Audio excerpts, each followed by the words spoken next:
انظر اس کی طرف رخ کرتے زرار نے پکارا۔ وہ محض نکاحت زدہ آواز میں ہوں کہہ کر ہی کہہ سکی، کیا ہوا ہے؟ طبیعت ٹھیک ہے؟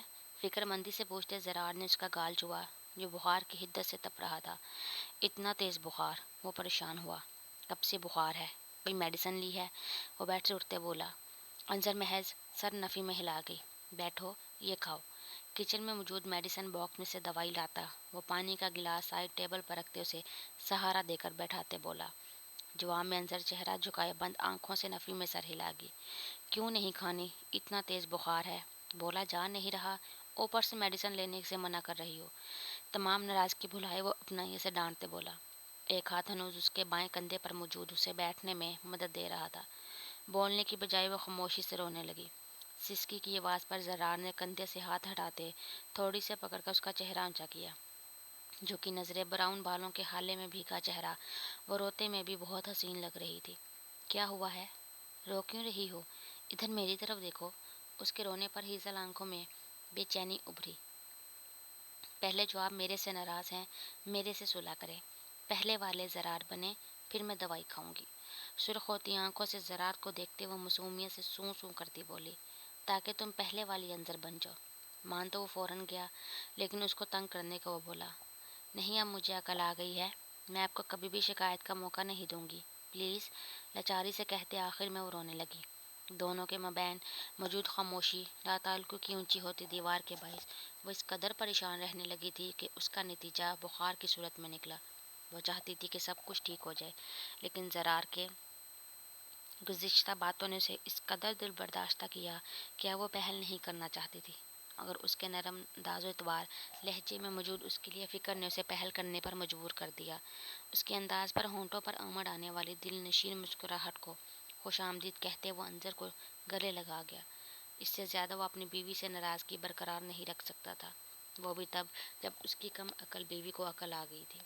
زرار کے معاف کرنے پر خوشی طمانینت کا گہرا احساس اس کے پورے وجود کو سرشار کرتا چلا گیا۔ مسز زرار، میرے خیال میں اب اعتراف کا وقت آ گیا ہے۔ تھوڑی دیر بعد اسے خود سے الگ کرتے انظر کو میڈیسن دے کر زرار مسکراتے لہجے میں بولا، پہلے آپ تو کر لیں۔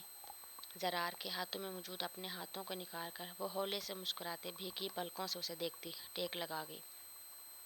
تم نے مجھے بری طرح اپنی محبت میں مبتلا کر لیا ہے، تمہارے بغیر زندگی کا تصور محال ہے، تم ہی میری منزل ہو۔ لہجے میں بے پناہ پیار اور عزت لیے وہ اعتراف کر گیا۔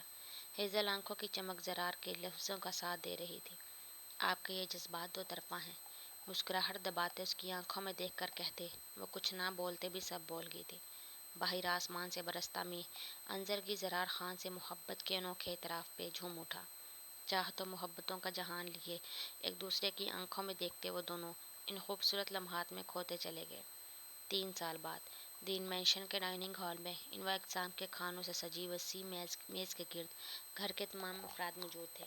مسکراتے چہروں، رنجشوں قدورتوں سے پاک دل لیے سب ہلکے پھلکے خوش نظر آ رہے تھے۔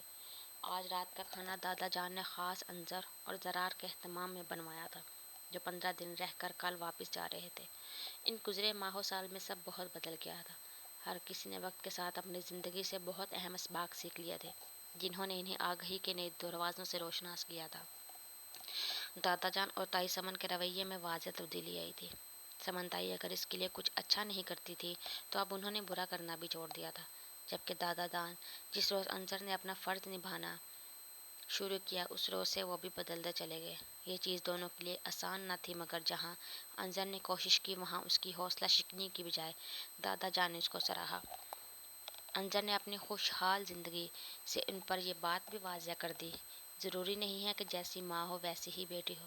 ہم کسی ایک شخص کے عمل کے باعث اس سے جڑے افراد کو جج نہیں کر سکتے۔ تایا یوسف اور صالحہ تائی کو انظر سے اپنی بے لوث محبت کا پھل دنیا میں بھی مل رہا تھا اور آخرت میں بھی ان کے لیے بے حساب اجر و ثواب تھا۔ وہ دونوں بہو بیٹے کو خوش دیکھتے اللہ کا شکر کرتے نہیں تھکتے تھے۔ اس سب کے ساتھ دادا جان سراج الدین صاحب کے خاندان میں 2 افراد کا اضافہ بھی ہوا تھا۔ پہلا صنم کا شوہر تبریز، جو دادا جان کے بھائی کا پوتا تھا۔ دونوں کی شادی کو 2 سال ہو گئے تھے۔ صنم کی چال ڈھال، اس کا بات بات پر ہنسنا اس کی دلی خوشی کا پتہ دے رہا تھا۔ وہ قسمت کے لکھے پر راضی ہوئی تو اللہ نے اسے بہت پیار کرنے والا شوہر کا ساتھ نصیب کیا۔ دوسرا اہم فرد 6 ماہ کا شہریار زرار خان تھا، جس نے آ کر انظر اور زرار کی ہنستی کھیلتی شادی شدہ زندگی کو مزید خوبصورت بنا دیا تھا۔ انظر اپنے کہے پر قائم رہی تھی، اس نے ایک دن بھی زرار کو شکایت کا موقع نہ دیا تھا۔ زرار کے پیار اعتماد نے اس کی شخصیت کو مزید نکھار دیا تھا۔ اب اس نے فوراً بدگمان ہونے کے بجائے دوسروں کے قول و فعل کی کوئی مثبت وجہ تلاش کرنا شروع کر دی تھی، دوسروں کو جگہ دینا شروع کر دی تھی۔ اس نے یہ بھی سیکھ لیا تھا کہ ہمارا کام اپنے حصے کی ذمہ داری نبھانا ہے۔ کوئی روز قیامت ہم سے اس چیز کا سوال ہونا ہے کہ ہم کیسے تھے، ہمارا رویہ کیسا تھا، کیا ہم نے اپنے حصے کے حقوق ادا کیے تھے۔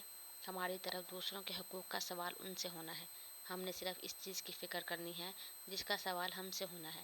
جبکہ زرار بھی یہ سمجھ گیا تھا، انسان کو بھاگنے سے کچھ نہیں ملتا، جو تقدیر میں لکھا ہے وہ ہو کر رہنا ہے۔